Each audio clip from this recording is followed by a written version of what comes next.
Hello and welcome to the TID Water and Power Podcast. I'm your host, Constance Anderson, and on this month's episode, we're discussing public power. Much like the region TID serves, the communities served by public power utilities rely on lower rates, reliable service, and continued investment in their community. And these utilities, especially across the West, face more and more challenges to provide reliable and affordable service. However, organizations like the Northwest Public Power Association are working hard to advocate for these public power utilities and their communities. On this episode, I'm joined by NWPPA Chief Executive Officer and Executive Director Kurt Miller to discuss the importance and value of public power and how NWPPA is advocating for its members. Mr. Miller, thanks for joining us. Hey, Constance. It's great to be here. I sincerely thank you so much. Oh, absolutely. We love having our internal TID folks on, but we're especially grateful when we can pull from some of our friends on the outside, but within the public power industry. So thanks for carving out some time for us. Yeah, no, I sincerely appreciate the invitation. I think Brandon did mention that I was like the third or fourth outsider, quote unquote, to be invited in. So it's a tremendous honor, and I look forward to talking about today's topic. Awesome. Well, if you would, for our listeners, would you start with a little bit about your background and kind of your role at NWPPA? Yeah, absolutely. So I have been working in the utility sector since basically 1991. I started off as actually an intern at the Bonneville Power Administration before getting a full-time job there. And so that was really kind of my introduction to public power, because BPA is a federal power market administration, and just like WPPA and other PMAs across the country, who, first and foremost, their services to community-owned electric utilities, and those utilities get preference in terms of pricing and availability of energy. So I started all those years back there as kind of an economist and then an energy trader. I left BPA. I worked as an energy broker, which was really interesting. And then I actually worked at an investor-owned utility for 20 years in Portland, Oregon, before having the chance to move in kind of back into the public power space. I worked at a hydroelectric advocacy group called Northwest River Partners. And I did that for 5 years. And then in December of 2023, I started here at the Northwest Public Power Association. So that's kind of my background. I really kind of started off more as an analyst, and as my career has developed, I've kind of gotten more into the advocacy and government relations space. Yeah, well, I love that you've kind of seen multiple sides of the industry and can kind of pull from all of those different aspects of your background to the position that you have now with NWPPA. Yeah. Thank you. Careers are very seldom a straight line, and as so many people know, and so I have really enjoyed the zigzag that has been my career. It's been really good, and it seems like every position has helped me understand kind of the industry from a different perspective. And by the way, that's one last thing I would just add into this, this question. This is such a fascinating industry that we are involved in, and so it's like you can never know everything about it, and so having some different roles, it kind of gives you that different lens, and I really like the chance to continue to learn. So it's been a lot of fun. Absolutely. Right on. Okay. So why don't we start out by telling us, what is NWPPA? Right. So NWPPA is one of the many acronyms in the public power sector, and the NW stands for Northwest. So we're the Northwest Public Power Association. We were founded in 1940, and our name is actually a little bit misleading because we, again, initially started off as really focused on the Pacific Northwest of kind of Oregon, Washington, Idaho, and Western Montana. But our membership has grown. We have now 155 not-for-profit, community-owned utilities across across the Western United States. We are well represented, we represent many utilities in Alaska, California, and then other states across the West. The only two states that we don't have members in are Arizona and New Mexico in the Western United States. So we actually are sincerely thinking about a name change just to kind of to better reflect the diversity of our membership. And as you know, TID is a member of NWPPA as well. So it's we definitely are kind of a Western footprint, voice of the West sort of trade association for our members. The big things that we do for our members, we kind of have a what we would say maybe a threefold value proposition. The first and probably foremost is education and training. Last year, we held over 270 training events and conferences. Wow. Most of those are training, right? But yes, it is a wow. It's a lot. And so we do that. We offer classes all across the West, specifically for community-owned electric utility members. But we occasionally will have other folks sign up for those, like from investor-owned utilities. But primarily, those are attended by not-for-profit utilities. And then our second kind of value proposition is advocacy, and we do that mostly on a federal level. So we'll work with a lot of the statewide associations and our members. And every year, for instance, in April, we partner with Northern California Power Agency (NCPA), and we NWPPA, my organization, we will actually bring 20 of our member representatives with us from different states to advocate for the issues that are important to our members across the West. And then our third is information. So we actually have a honest to goodness magazine that we put out every month. So it's a lot. It's called The Bulletin, and it's tremendous. It really, what I would describe it as a kind of a best practices magazine for utilities. And since you all are members, anyone can sign up to get the magazine. We also have an online version, but it's really good if you want to know what other public power utilities are up to. And then we also send out a weekly newsletter called The Line.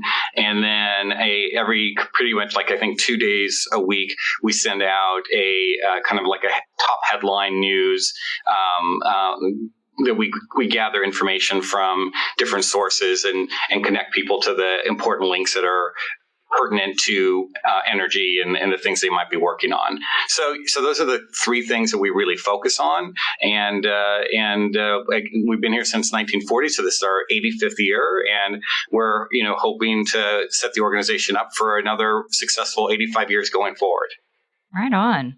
Well, and I just happen to have with me my copy of the Bulletin magazine. That's excellent. And I will say purely coincidentally in this month's episode, there is an article about TID and the process that we went through in our website makeover. And it really is a great magazine. I commend you and your staff. There are some other articles about cybersecurity and the federal budget that as it relates to utilities that I'm really looking forward to checking those out too. So great job. Well, thank you, Constance. No, it's great. No, it really is. I'm very proud of our team who puts that together. And as you know, just anything that's on a monthly basis, I mean, the clock is always ticking. Like you finish one, you're right on to the next.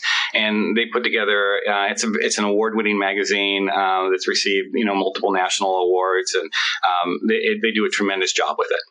Right on. Well, I wanted to kind of go back to what we started to talk about, the makeup of the NWPPA membership. So to give our listeners a little bit of perspective, can you tell us kind of a little bit about like what the largest NWPPA member might look like and what some of the smaller members look like, just to kind of get that frame of reference of who you guys are actually supporting and advocating for? Right. No, it's a great question. So we have, given our footprint, 155 members, 10 Western states, and actually we have a couple members in British Columbia as well. So that in itself says we have diversity. Definitely. And we have, I believe our largest member is Sacramento Municipal Utility District, as an example of a kind of large urban utility that is still community owned.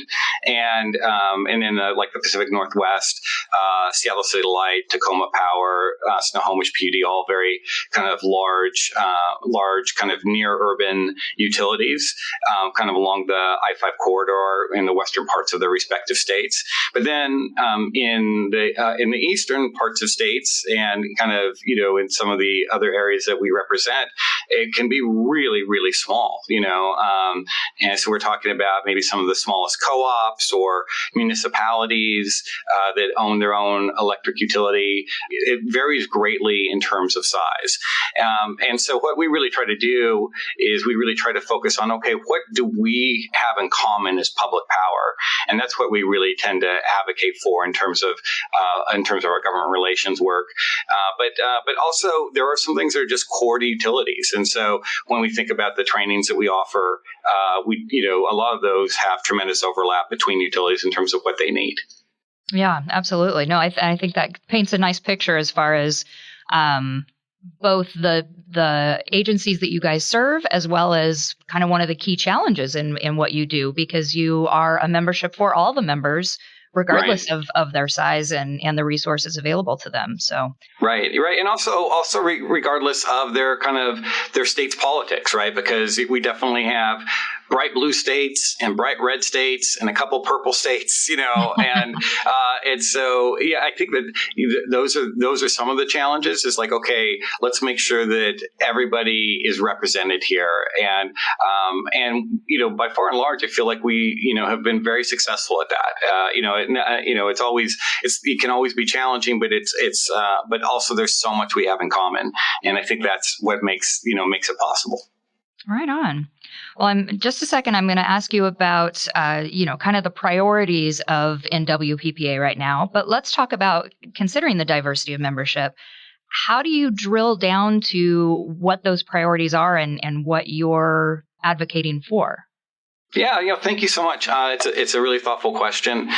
So again, the only way to make this work, right, and the advocacy space is to think about what are our core principles that we all really get behind. And I think for community-owned utilities, and I think this is a little bit different than investor-owned utilities.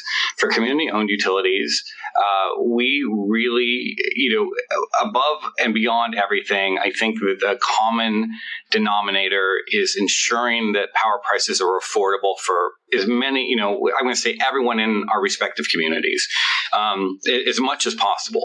So there's a tremendous focus, and I think it's really where our heart is in trying to make sure that people can have access to affordable electricity. And so and right along with that, of course, goes reliability. So I think for everybody that we represent, in their top three things, two of those things are going to be affordable and reliable power. And so I think that is really kind of our North Star, is to make sure that communities, especially economically burdened communities that don't have access to a lot of resources, that we're not pricing them out of affordable electricity. And so is that being our North Star, then it really allows us to say, okay, then how does everything happening in the policy arena, how does that affect affordable, reliable power? Mm-hmm. And that really then guides us to our next priorities, kind of our next set of priorities. Okay, very good. So let's talk about some of these priorities. What is kind of at the top of the list for NWPPA right now? Right. Well, so it does, as you know, it will change from year to year because there are different things that come to the forefront. And I think right now, something that is very central to what we're working for is to preserve the historic roles of power marketing administrations. I mentioned earlier Bonneville Power Administration, Western Area Power Administration, WPPA. Those organizations in their respective territories provide power at cost to community-owned utilities. And that's really, really important. As you know, the history of many community-owned utilities is that they were formed because investor-owned utilities weren't willing to serve those areas. The populations were too scattered. They weren't dense enough to make it profitable. And so, serving in rural areas or areas that are very sparsely populated, that's economically, that's really challenging. And so essentially during the FDR New Deal, they envisioned providing these utilities with power generated by federally operated administrations that would provide discounted energy to ensure that these communities could afford their electricity. So PMAs like BPA and WAPA, they are central to making that happen. And so we have been a really strong voice in trying to ensure that historic relationship remains for our members. And you probably have seen the news just like everybody else with the federal layoffs that have been announced. The power marketing administrations, including BPA and WAPA, they were not initially excluded from those cuts that were happening, even though those entities, BPA and WAPA, they are not taxpayer funded. They are ratepayer funded. Like all their money comes from power sales that they make. So they essentially are self-funded organizations that are funded by public power utilities. And so we had to work really hard to kind of raise our hand and say, hey, listen, we understand the desire to cut any sort of, federal bloat, and that it's really important for government to be accountable and cost effective. But essentially, the expression I've used is the PMAs have kind of gotten caught up in a dragnet that wasn't intended for them, right? And so, because they are self-funded, because they, tend not to have a lot of excess fat, so to speak, they kind of got caught in it all. And so the good news is the Trump administration has, pretty much backed away from, continued cuts at the PMAs, it seems, at this point, and we're very appreciative of that.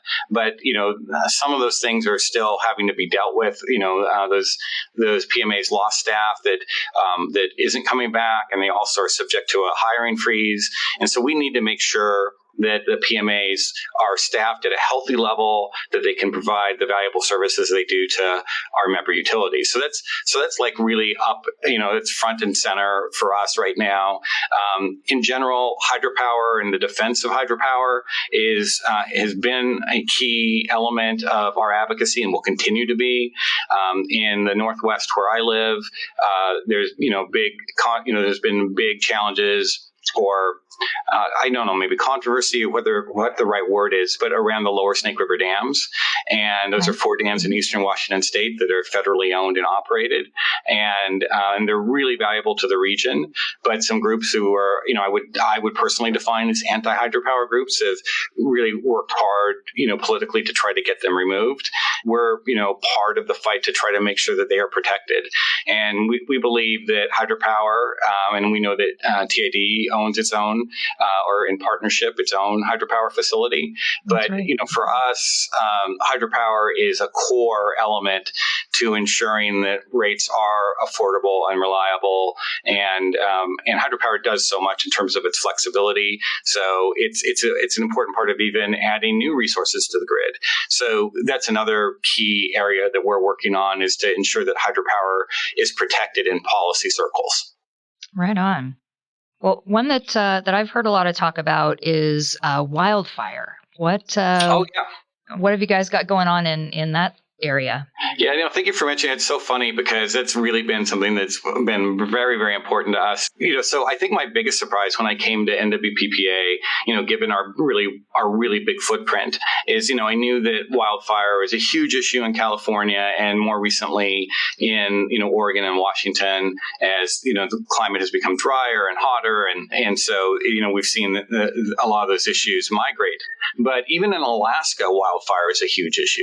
Oh, wow. I wouldn't have guessed that. I had not guessed that either. I just did not understand how far this issue had spread in terms of being essentially a top one or two utility concern.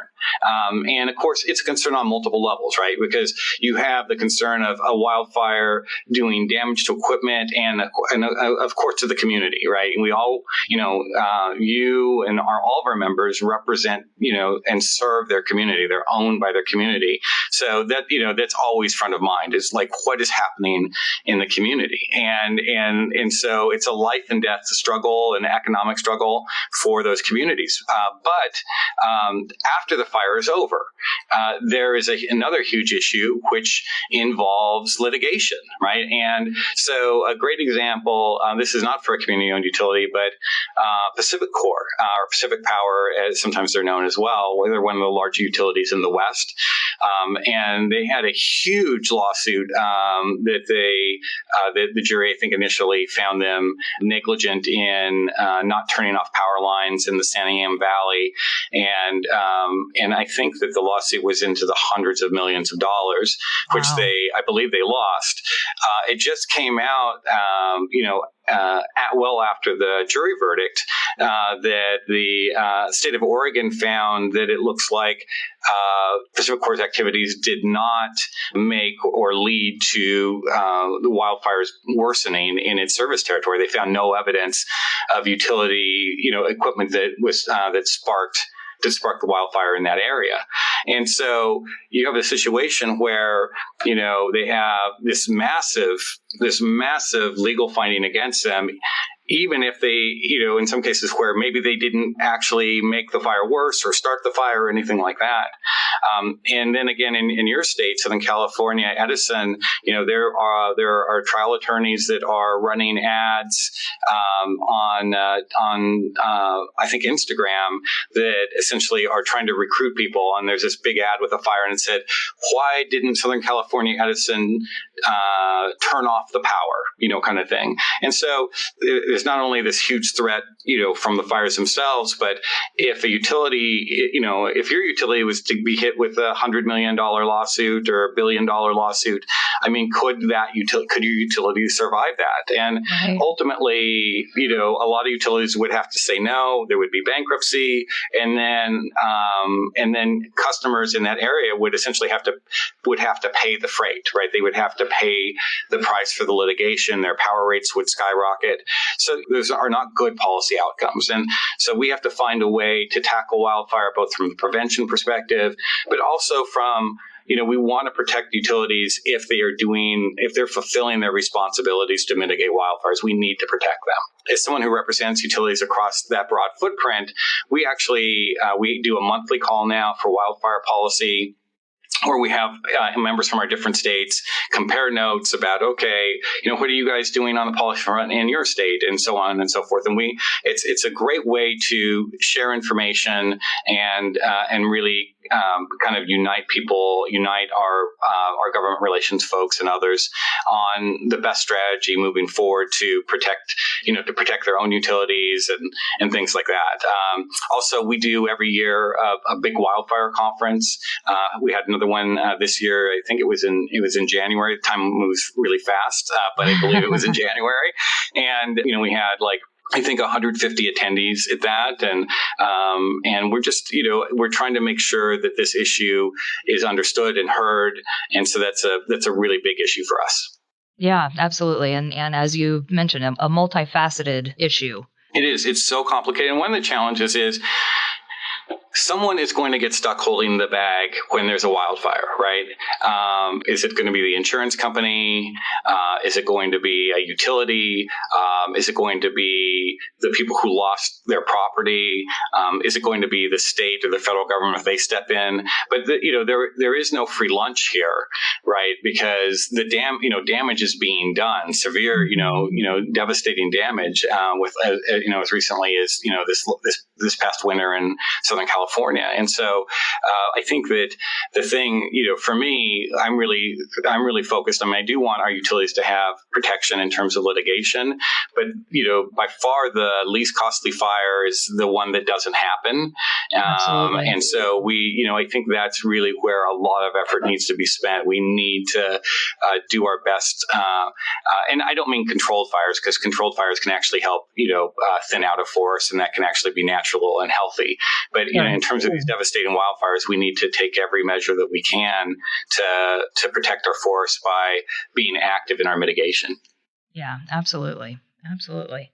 Okay, lots of big issues for NWPPA to tackle, for sure. Yes, yeah. When I get all of them fixed, I'm just going to do like a great big mic drop and just walk away. So, and it would be well earned if you can find a solution for all of them. Absolutely. I would very much, I would be willing to pay for the replacement mic. So I want to double back real quick. You had mentioned when you were talking about kind of the makeup of the NWPPA membership, you had mentioned cooperative utilities. Obviously TID is a community owned or a public power utility. But can you kind of explain the difference between a POU and what a cooperative looks like? Yeah, no, that's a great question. So I, in general, and I know, like, I've used several terms here. I would like to say not-for-profit utility, community-owned utility, publicly owned utility, and then public power. By all those different expressions, I actually mean just one thing, but there's just different names, but it all means the same thing. Is that this community is a not-for-profit entity that is devoted to providing electricity at cost to its community, and it's owned and operated and guided by its community. Co-ops are, under that definition that I just gave, essentially they are the same, right? They are public power utilities. They are owned and operated by the communities. The distinction is this: the co-op, when I say owned and operated, the co-op actually has shares of the cooperative. So it's almost like if you think about any other cooperative that you might bump into in your life outside of the electric world, but if it was like a co-op of orange growers or of dairy farmers or something along those lines, essentially they pool resources together and they sell a product but everything ends up going back to they are actually shareholders of the co-op. Well, in the electric world, it's the same. Where TID, you don't actually have shareholders, right? You don't. Right. There is no shareholder of TID. It's owned and operated by the community. In the co-op world, they actually have shares. So they actually don't call their customers. They call them members, because they are all members of the co-op, and so they are responsible for both. They get benefits if they have like a really good year at the co-op where maybe they collected more money than they needed. The co-op will actually send them checks back. On the other side of that, if there is something tough that happens, then they're also they're more on the hook for that. So it's a different model of community-owned electric utility, one that is much more formalized. They vote at an annual meeting, and only members get to vote. So it's a slightly different model, but kind of trying to accomplish the same thing. Okay, excellent. Well, thanks for that. All right, so let's go back now to the kind of those three tenets that you mentioned at the beginning of our conversation as far as what NWPPA stands for, and talk about each of those: training and education, advocacy, and timely information, kind of from the value add perspective. What does NWPPA bring to its members in each of those areas? Right. So starting with education, we have obviously with like 270 plus trainings last year, we offer a lot of different things. So we offer conferences. So we do a wildfire conference, a power supply conference, a women in public power conference, a admin conference. Our biggest conference of the year is actually an engineering operations conference and trade show. This year's is in Spokane, Washington in mid-April. And so those are like some of the conferences that we hold. Now, in terms of member value, obviously, whoever attends, if you're a member, you get a discount. So there's value there. But those events are great opportunities to both learn and also to network with others. And so a lot of times people are afraid to mention networking, but networking is really important because it's always nice to have someone to call when you don't know the answer. Right. Absolutely. And I find that really valuable. Is like, okay, I'm in this space and I met these people at this conference and they're in this space and they know they're similar situated. You don't always need to reinvent the wheel yourself. And so Sure. Our conferences and our trainings could be great ways to help people find an answer in a quick, more efficient way. The other, then we also have traditional trainings. We call them regionals, where we'll offer, let's say, a leadership training or staking training or foreman certification or different sorts of, just kind of name it. We have accounting, all those different kinds of things. And so those trainings will be, we'll move them around from area to area across our footprint. And we'll have people come from multiple utilities from around the region to attend those trainings. And in some ways, they're, in that way, kind of similar to a conference. Then the third thing that we do is, under the training and education umbrella, is we will also offer in-houses. So let's say that you at Turlock need to have an entire, division or area of your company trained on one particular thing. In that case, we can actually send a trainer to your facility and have them take everyone through it. So, Nice. I know. So there's kind of different optionality depending on what you need and how many people you need to get through the system. And so, I think it's a really valuable tool. It's interesting that both our small and large utilities will use us extensively for training. When I first started, I thought, well, maybe it would just be the smaller folks who don't have, in-house training available. Of course, then it makes perfect sense to kind of outsource that to NWPPA. But we've seen that the large utilities, they just have so much on their plate that they often will use NWPPA to augment or supplement what they already offer. So anyway, that's a really big part of what we do, and it's probably what we're most known for. On the advocacy front, I think that, I mentioned a little bit before, hydropower, PMAs, wildfires, and those are different things that we're all advocating for policies on. And we do focus very much at the federal level.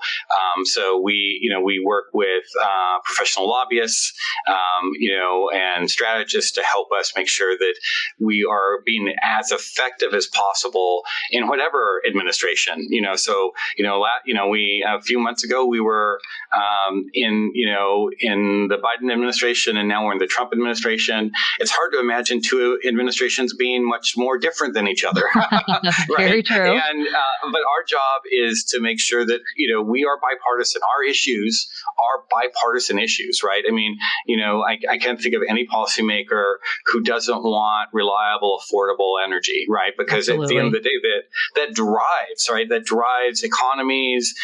It gets into the areas of, social equity. It impacts. Obviously, we've talked about affordability a lot, but all those things, do people want data centers? Do people want to support agriculture? All those things require affordable, reliable power. And so, one of the things we try to make sure we always are is that we approach this stuff from a bipartisan manner. And that's the way that we think that we can be most effective. Absolutely.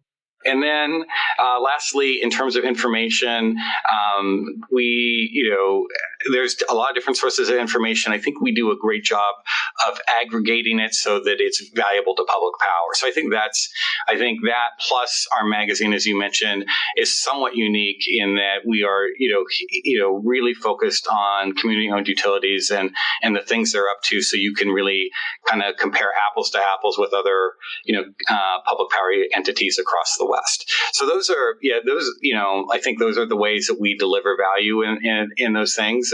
And one last thing I'll just say is on the government relations side, one thing that I've learned, and I think that most people who are in government relations would agree with, it's not always what you get done. Sometimes it's what you stop from happening. That's a very good point. And so, a lot of times it's very hard to, get new legislation through, especially kind of a really evenly divided Congress. But you will see a lot of things that pop up in the public policy sphere that are just not good for members. And so a big part of what we do is also just educating policymakers to help them understand why, Plan X actually really undermines a lot of what they hope to accomplish for their communities. Yeah, no, and I'm glad you mentioned that, because our podcast episode in March was on kind of the legislative process, and we had our government affairs person, Josh Weimer, come on and talk to us about that. And how, sometimes it's not about pushing forward legislation; it's about amending it or trying to stop it if it in fact is that detrimental to providing affordable and reliable power. Yeah, I know it's funny because people won't always know what didn't happen, what could have happened, and it's a little harder to point to. But that part's really important as well. Sure, absolutely. Okay, so you've been with NWPPA for over a year now. How has that transition been for you? It's been great. It's funny. So when I was at my former organization, the Hydropower Advocacy Group, which was Northwest River Partners, and that organization is still going really strong and doing a great job under Clark Mather and Austin Rohr there. But I really loved my work there. I liked being an advocate, and I felt like I was making a difference. And so when the job at NWPPA came open, I was a little bit torn because I'm like, I knew NWPPA was a great organization, but at the same time, I just, it's hard to leave something that you also really like. Fun fact, but the two organizations are actually in the same building. So when I got the job, I literally just had to move upstairs. Oh, wow. So that was kind of, so NWPPA owns the building, and when I was at River Partners, so they were, NWPPA was our landlord, and now that's me. But that's funny. I know it's really funny. I already had my favorite parking space, so it was, so I guess in some ways, I didn't have a transition like some people do, where it's like they might not know the organization that well. You might have to move to a different area, Right. So the transition for me in some ways was probably a little smoother than for most folks, not because I'm smarter or better, but just because I really did. I didn't have as big of a personal move. And so that was, it really allowed me to focus on the work. But I do love it. I mean, one of the things that did really entice me about it is I love to learn. And as I mentioned earlier, it's like there's so much to learn in this space. And I wanted to learn the issues that are important to Californians and to Alaskans and, to Utahns. And you don't say Utahans, I think. I just read that it's Utahns and others, right? And these are important things to learn. You're right, exactly. And so for me, the opportunity to work across a bigger footprint on, in some cases similar issues, but in some cases new issues, it's allowed me to grow. And so I've really appreciated that. And I love this bigger power and public power community. And I'm really proud of the staff that we have here. They've, I think, adjusted really well, as we've, kind of tried to, really continue to work on enhancing our own workplace culture and ensuring that there's tremendous value delivered to our members. I mean, ultimately, that is my job as steward of this organization, right? And my job is to make sure that members are getting value for their membership. And so that's really my big focus. And I've really enjoyed getting to do that here. Right on. And then I think probably one of the biggest differences in coming from Northwest River Partners to NWPPA is you went from a board of directors of, 11 people 11, to yeah. now 40? Yes, to 40. That's a big change in and of itself. So basically a little over 1/4 of our members at any one time, our member utilities are represented on our board of trustees. And I'm not going to lie. I'm going to be completely candid here and say that I was a little bit scared to death. Because we think about having 40 bosses, right? But I will say we have a very high functioning board. I mean, they're seriously great. It's been a pleasure to get to work with them, and that's been one of my favorite parts of the job. So sometimes you can't judge a book by its cover or by its number, and this has been great. And the nice thing about having a board that represents that big a portion of your membership is you really do get a chance in a way to hear from your membership in a way that you might not otherwise. And that's so you get a better sense of what do they really need from us right now. And meeting regularly with that large of a board, you just get a better perspective. And so that to me is probably the best part of that. Yeah, I can see that. That's great. Yeah. All right. So when you came over to NWPPA, what would you say your top 3 goals were? What did you want to hit the ground running and make happen? Yeah, thank you. So I think I mentioned first, I think that workplace culture was our most important first thing. I think that to achieve great things, you have to have your team, that is fully bought in, right? To be fully bought in, they have to feel valued. And so I really wanted to make sure that as we kind of mapped out a new direction, that the team really felt like, hey, I wanted them to see a direct connection between their efforts and our members' value, and I absolutely think they do. And just by the way, and that's that's not throwing shade on anyone who's been here before me. I have tremendous respect for everybody. I just think that as an organization, moves forward, especially me being a new leader, the onus was really on me to make sure that we had a culture where we can adapt to change and achieve great things. And so I'm really pleased with how that's going. And things are always a work in progress. We can all get better at the things that we're trying to do. But anyway, that has been a really key focus, for us. And I've spoken really openly to our staff about that it's really important that to me that they feel like every day they're coming in and that their work makes a difference. And that they're acknowledged for that work. I just speaking, I haven't always been a boss. I've been, and even now that I am a boss, I still have 40 bosses. That's right. Right. So we always have someone to answer to. And so one of the easiest things for me is I just really think about what enables me to thrive. And I think that, I thrive when my bosses give me the room to be creative, to use my skills to do the things that that need to be done, that give me good, clear guidance. And where ultimately I feel like when I come into work, it makes a difference. And I think that to me, that's a really great workplace. So I think it's, the first thing that we just really wanted to focus on. Other than that, I think that, I really want another thing that pops into my mind right now. I really want to increase the influence of public power.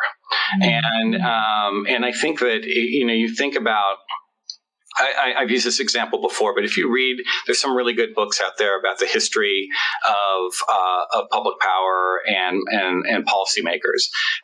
One was written by a good friend of mine and a gentleman who leads the Oregon Rural Electric Cooperatives Association. His name is Ted Case.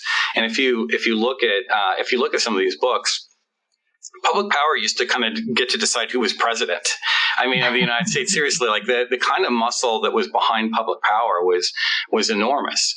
And I think more recent decades and years, we've kind of ceded some of that influence to others, and I think that we need to work hard to pull that back. Now, some of that's not entirely our fault.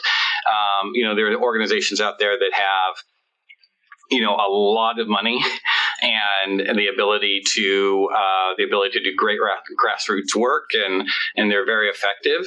And they've gained a lot of influence. But we, you think of your own utility, right? Whoever's listening to this, you think of your own utility. You're the ones that have the real relationship with your customers, right? You're the ones who are providing service to your communities.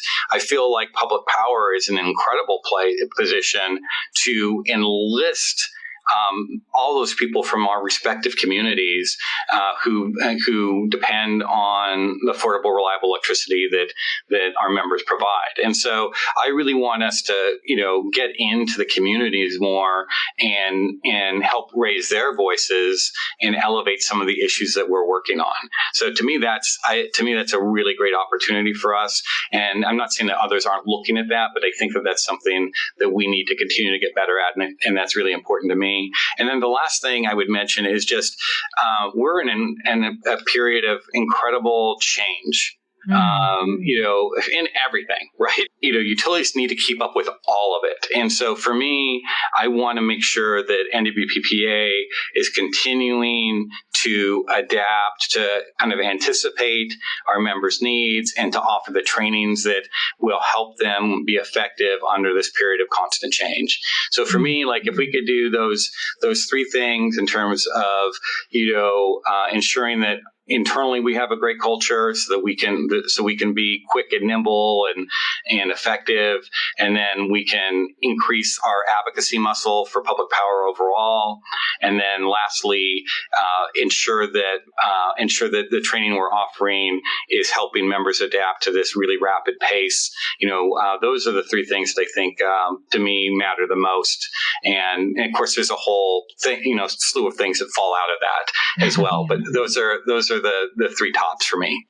Absolutely. No, I think that's a great list to get started with, for sure. So as I mentioned earlier, you've been with NWPPA now for just over a year. Are there any accomplishments that you've and the team have already made that you're particularly proud of?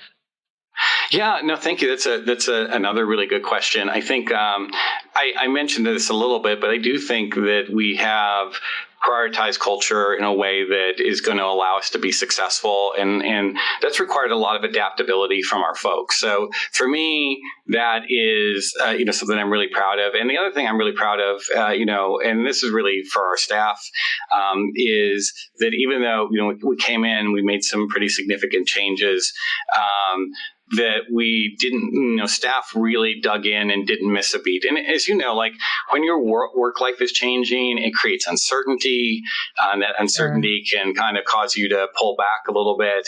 And they were really courageous in that sense of okay, yeah, we know there's a new person here who has his own vision, but they worked really hard to allow us to have a very successful year in terms of, the quality and quantity of the trainings that we put out and everything else. So anyway, I'm just I think that is a team accomplishment, and I think I'm really proud of that. We are making a difference with our wildfire work. I mentioned to you earlier that we established after I started a monthly call with our 10-state network, and I think that it's really been helpful to folks to be able to hear precisely what's happening in other places. As a matter of fact, it was actually the gentleman I mentioned before, Ted Case. He was he's doing a lot of great work in the state of Oregon around wildfire, and he's like, but a lot of us just don't know what the other hand is doing, right? What's happening in Wyoming or California, other things like that. So pulling together that group, I think, was also super helpful. And then just more recently, we've been really active in some of the work that, trying to protect the role of the power market administrations and in terms of trying to protect their federal workforce from layoffs. I think that it's important to all of our members who rely on PMAs. And so I think that I'm not saying that we are the only group that has been active there, but I think that we have been part of a team that has made a significant difference in educating policymakers. And then also, the work that we've been doing around trying to protect the lower Snake River dams along with other partners. I think that we have helped reverse a process that was going kind of a negative way. And so I'm pretty proud of that. But it really depends on the day. Like I would probably come up with a different list next week, some of it is just a recency effect. Like what are we working on right this second? But those are some of the things I would call out. Right on. Well, and when the wins happen, you want to take the time to celebrate them. That's for sure. Yeah. Amen. Absolutely. I'm still with you on that. And then, like I said, just in general, for hydropower in general, I think that, it ties in very closely with the lower Snake River dams. I think a lot of the arguments that are used to get rid of one set of dams can be used to get rid of another set of dams. Mm-hmm. And so we see it as much more than just a regional issue. We really do see this as a national issue. And we're excited about our partnership with, national organizations like National Hydropower Association, National Rural Electric Co-ops Association, American Public Power Association, my old organization, Northwest River Partners.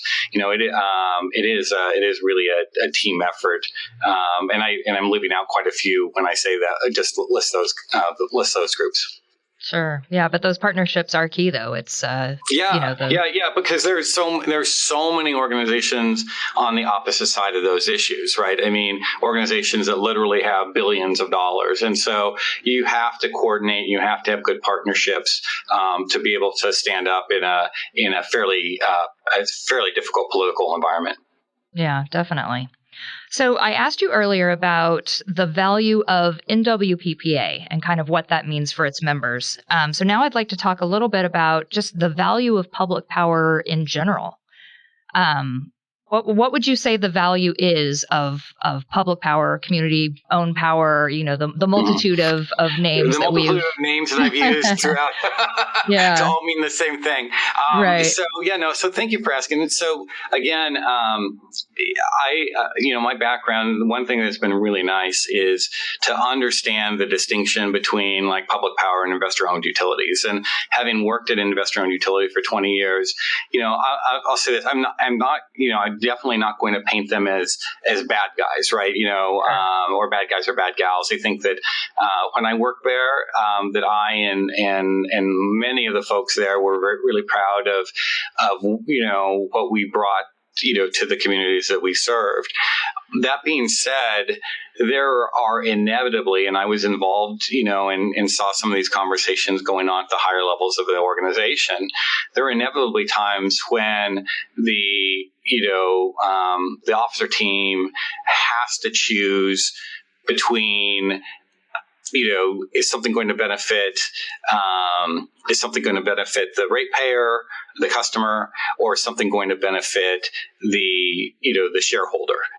Ultimately, you have this tension that exists because passing along a cost to customers instead of the shareholders, that's in general, you could say that's good for the stock value, right? It means that, that there's more profits for the shareholders and that draws more investors. And the investors essentially are the ones who get to say who gets to manage, who gets to be the CEO and the officers of a utility. So they're very beholden to the shareholder, and sometimes, in my opinion, that beholdenness creates this tension where I think the customers can lose out. And what I love about community-owned utilities or public power, right, is that there is no tension, right? There, you never have to make a choice between your customers or, your shareholders because it's the same person, right? It's the same exact person. So, when you are making a choice, it really is always for your customer.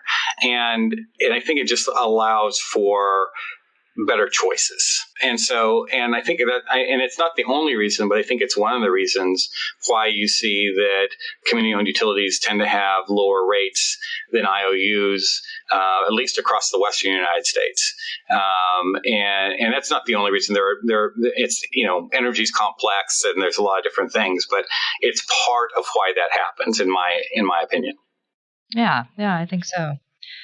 So let's talk now about some of the significant challenges facing public power. We've already talked a lot about wildfire. We know that that's a key challenge. Go into that a little bit more or tell us about what you see as some of the current challenges facing public power. Yeah. So there's a lot, whether you're public power or investor-owned power. There's so many challenges. And I laugh just because if you don't laugh, then life's too hard. So then you cry. Then you cry. Exactly. But there are so many challenges. I think that I would say, and this is not to be political, but I think especially in blue states, it's a very, very challenging environment because Oregon, Washington, California, and I believe Nevada, which I guess isn't necessarily a blue state, but and then Colorado, they all have passed very aggressive clean energy mandates. And when I say very aggressive, they're talking about eliminating all fossil fuels from the generation mix sometime between 2040 and 2050. And the technology to do that does not exist. Now, I'm not saying it won't ever exist, but it doesn't exist now. Right. And so these are really aggressive policies that have an impact on customer rates. And have an impact on our ability to make sure that that we have a safe, reliable grid for the public, right? There are serious consequences to the public if power cannot be delivered. I know you know this. I'm just saying that, and all of your listeners will know this, right? But it's something I still feel, it's really important to note is that, if you go without power during, in some places a really hot weather, in some places really cold weather, the people can lose their lives, right? Absolutely. So this is a hugely important issue. And so I think the policymakers, I think that they've made, and it's not that people don't want a cleaner, less polluting grid. I think everybody wants that. I think that I think the one challenge with policymakers is that they've put aspirational goals in the form of law. And so the rub is then, the utilities are then forced to essentially comply with that law. And so they are going to retire these fossil fuel power plants, right? Because they're told they have to. And I think that the thing that policymakers might not understand is that once those plants get turned off, they're not maybe going to be available to turn back on. And an example I'll use is when I worked for the investor-owned utility, had the coal plant, and they came to an agreement with the state to retire it, I think at least a decade earlier than they had planned on doing so. And so once the utility understood that, they ended up operating the plant much differently than they did before. Before, they were very, very careful. They treated it very gently, right? Once they knew that there was only a few years left to operate it, they beat the heck out of it. Think of like a rental car almost, right? It's like because why? They weren't being mean. They weren't being mean to the plant. They weren't doing anything irresponsible. They were saying, okay, we're going to take as much value from this plant as we can over the next few years for our shareholders and our customers. So They were doing the responsible thing. But the problem is, then once you get to the end of that plant's life, you have beat the tar out of it. It is not available to come back on and save the day. And I think Right. that's a misnomer that I think that some public policymakers think is, oh, well, if we're not going to get there, we can just turn the machines back on. And that's not how it works. And so I think I am really concerned, and I'm not concerned because this is my prognostication. I'm concerned because we have groups like the North American Electric Reliability Corporation or Western Electricity Coordinating Council. These groups that are responsible for the grid's reliability, who are saying, hey, even if we build all the renewables that the utilities are saying they're going to build, we will not have enough electricity to keep the lights on. That is super concerning. And Absolutely. So to me, I think that there's no greater challenge than that. I think that that's something that we're trying to really keep an eye on. And again, we don't want to just be the party of no. We understand that it is important to operate a clean, reliable grid as much as possible. But I think that we also have to. It's also our job to raise our hands when the math doesn't work. And so I think that's really important. Another issue, I mean, that certainly can affect affordability, but anything that challenges affordability, let's say like this administration has introduced the idea of very aggressive tariffs. Well, a lot of our electric equipment, like distribution transformers, come from other countries. So making sure that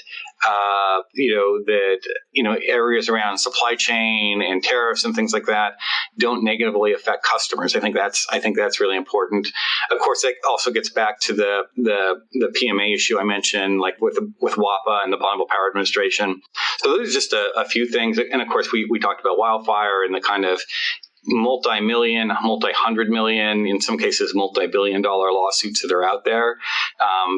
That's another challenge. So, and then we touched on this also really briefly, but the technology challenge. I mean, technology is changing so fast. Absolutely. And that has to do with wildfires and smart grids and all sorts of different things. So yeah, I think some of our policies are getting ahead of the technology and even the ability to adapt to it. And so I think that if I was to boil it down to any one thing, I would say it's that. It's like we don't want our policies so far ahead of us that we can't do the things that society needs us to do. Yeah, just providing the base service.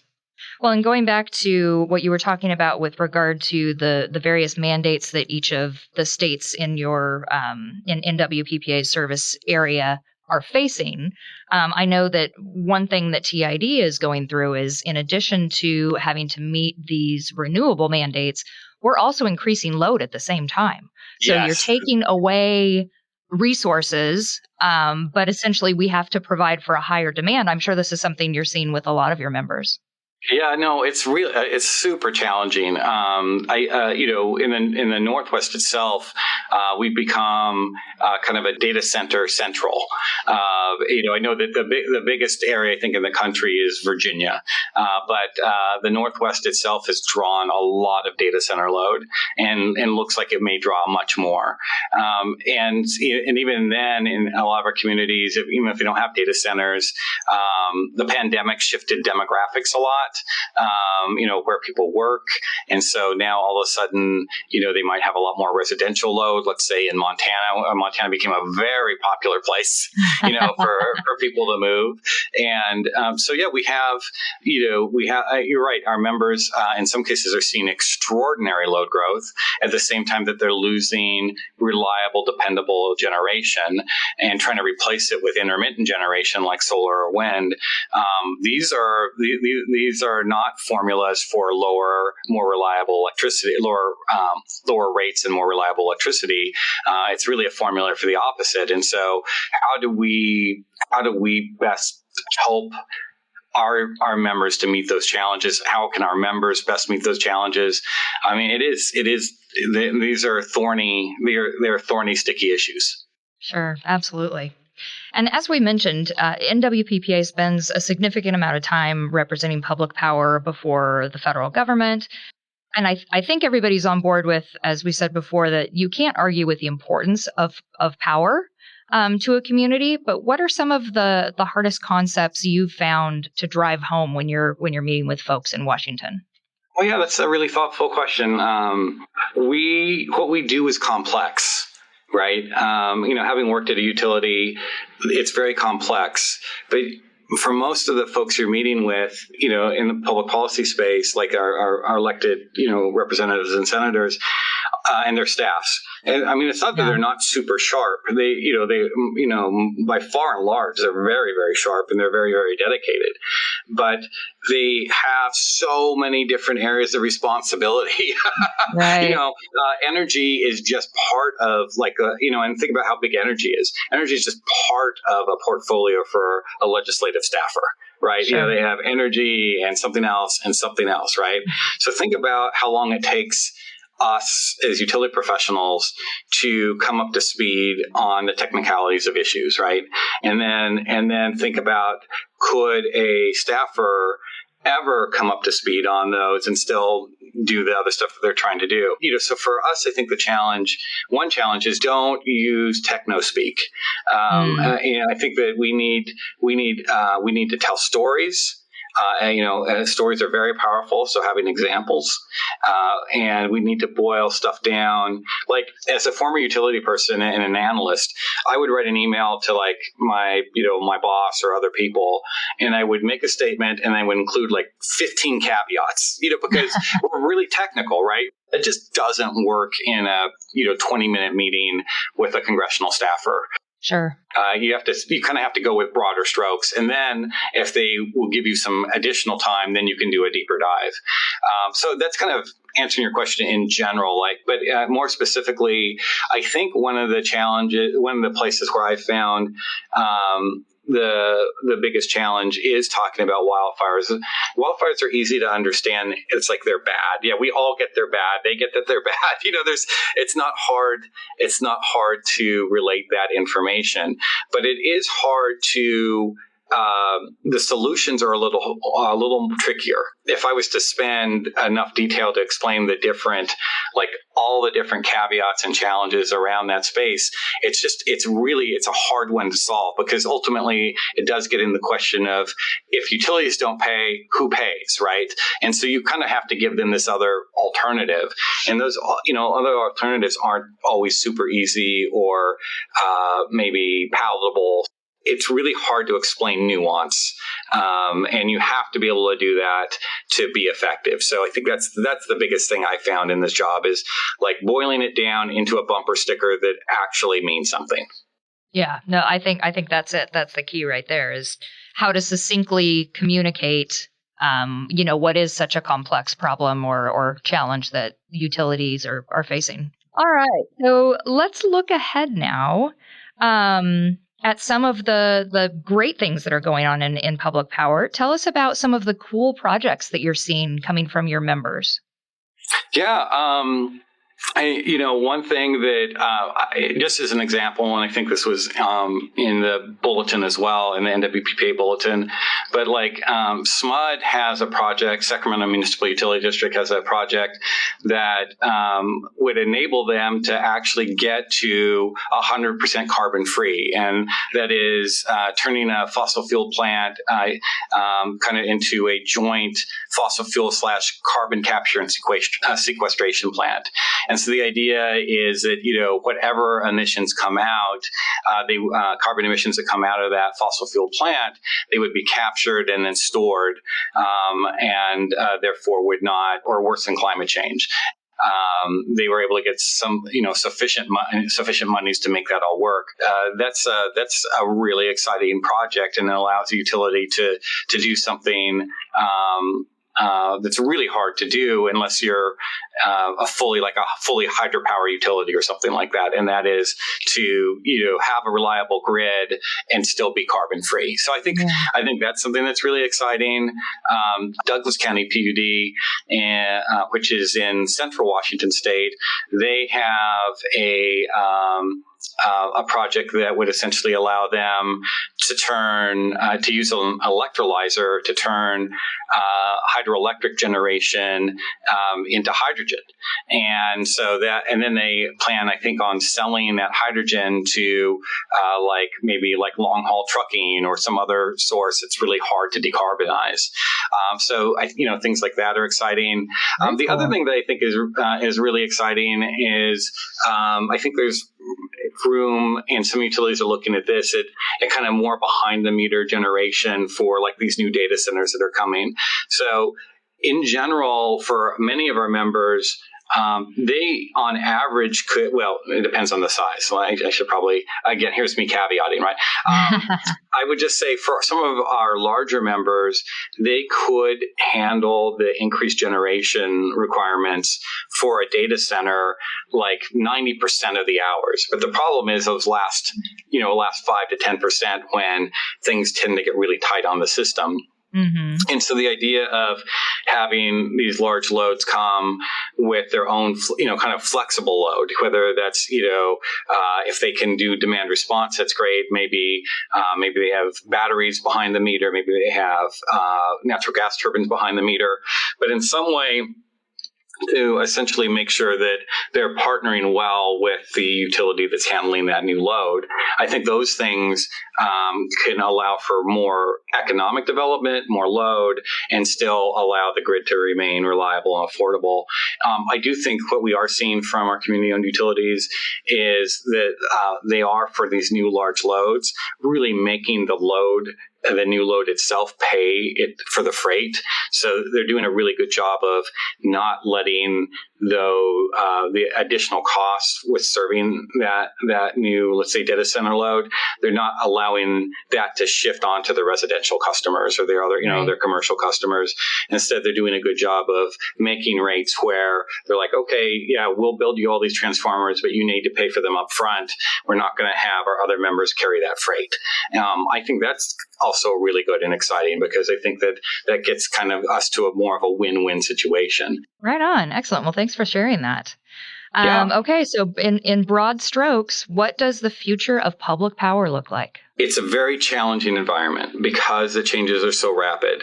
And so public power is going to have to work really, really, really hard to keep up, especially because a lot of the utilities are pretty small, right? Mm-hmm. So they don't have the staff to keep up on all these issues. And so I think that especially for the smaller utilities to keep up with all the different requirements and the different things that are going on, they're going to need associations like NWPPA, who can keep an eye on things, who can help them with training. They're going to need these different groups that could potentially form, partnerships for developing new generation. I don't necessarily see a consolidation of public power utilities, but I see partnerships that are going to be really important to helping them get the things done that they need to get done. I think the biggest challenge will be, can we do these things in an affordable way? It's really hard to add new infrastructure without raising rates. And yet people have seen such, inflationary pressures in so many different aspects of their lives. I know that our members want to do their very best to not have power be one of those. And so I know that, we're all working really hard on that, but I think that's a challenge. So I guess what I would say is, broad strokes, complex future. We need to work really hard to adapt to it. That's going to require, more knowledge and training in these organizations and partnerships to spread the cost and spread the effort. So that's kind of what I believe is really coming for us. Okay. Well, thanks for that. So I asked you to look forward. Now I'm going to ask you to sort of look back. When your time at NWPPA kind of comes to a close, what do you hope your legacy will be? Yeah, thank you.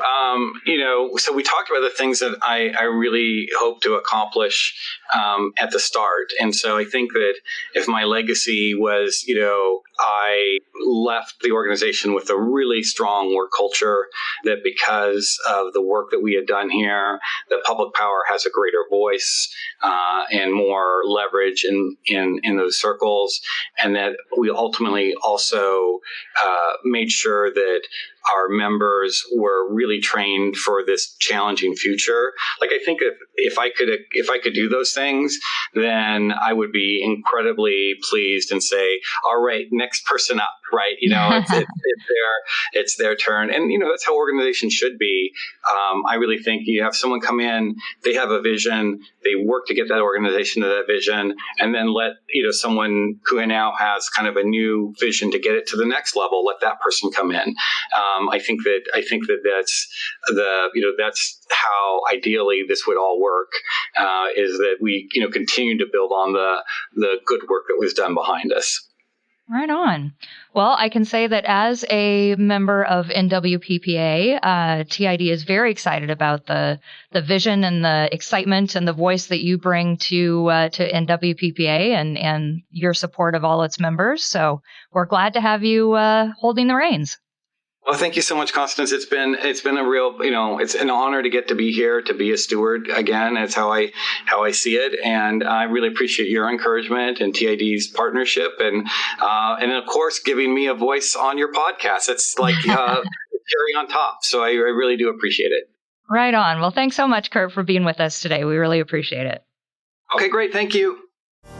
Thank you for tuning in to the TID Water and Power Podcast. You can find TID on Facebook at facebook.com/TurlockID, on Instagram and Twitter at TurlockID, and on LinkedIn as the Turlock Irrigation District. I'm your host, Constance Anderson. We'll see you again next time.